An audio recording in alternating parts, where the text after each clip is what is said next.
अक्कलकुवा सोरापाडा शहरातून गेलेला अंकलेश्वर ब्रह्मपूर राज्यमार्ग यावरून तंबाखूने भरलेला ट्रक जात असल्याने सोरापाडा चौकडी या ठिकाणी याला बिघाड झाला व वाहतुकीला मोठ्या प्रमाणात अडचण निर्माण झाली।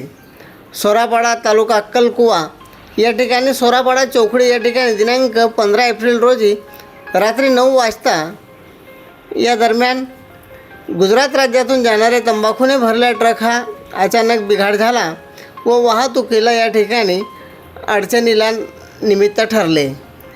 तंबाखूने भरलेला ट्रक हा गुजरात राज्यातील आनंद या ठिकाणाहून साधारणतः 250 किलोमीटरचा प्रवास करून अक्कलकुवापर्यंत आलेला होता। यापुढे 750 किलोमीटरचा प्रवास करणे म्हणजे महाराष्ट्रातील नागपूर या ठिकाणी जात असलेला ट्रक अक्कलकुवा या ठिकाणी याला थांबा भेटला। सोरापाडा या ठिकाणी हा ट्रक आल्यानंतर तांत्रिक बिघाडामुळे हा ट्रक परिपूर्ण पद्धतीने तंबाखूच्या गोण्या भरलेल्या होत्या व या ट्रकला दुरुस्त करण्यासाठी भरलेल्या ट्रकच्या मागील बाजूने गोण्या पूर्णपणे रस्त्यावरच्या कडेला उतरवाव्या लागल्या। अक्कलकुवा शहरातून गेलेला राज्यमार्ग हा दुहेरी असून एका बाजूने मार्ग परिपूर्ण पद्धतीने बंद झालेला होता।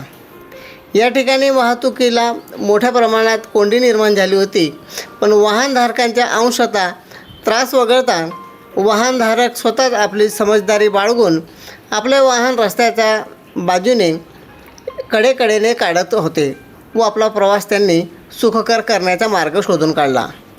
ट्रकमध्ये तंबाखू भरलेला असल्या कारणास्तव परिसरात तंबाखूचा दुर्गंध पसरत होता। मात्र अशा अवस्थेत देखील परिसरातील रहिवासी व्यावसायिक वर्गाने या ठिकाणी त्यांना सहकार्यच केले असे म्हणणे वावगे ठरणार नाही। दुसऱ्या दिवशी उशिरापर्यंत सायंकाळच्या दरम्यानपर्यंत ट्रकचे काम सुरू होते। चंद्रकांत चव्हाण, 3G न्यूज 24 अक्कलकुवा। अशाच नवनवीन बातम्या व अपडेट्स बघण्याकरिता चॅनलला सबस्क्राईब करा, लाईक करा व शेअर करा।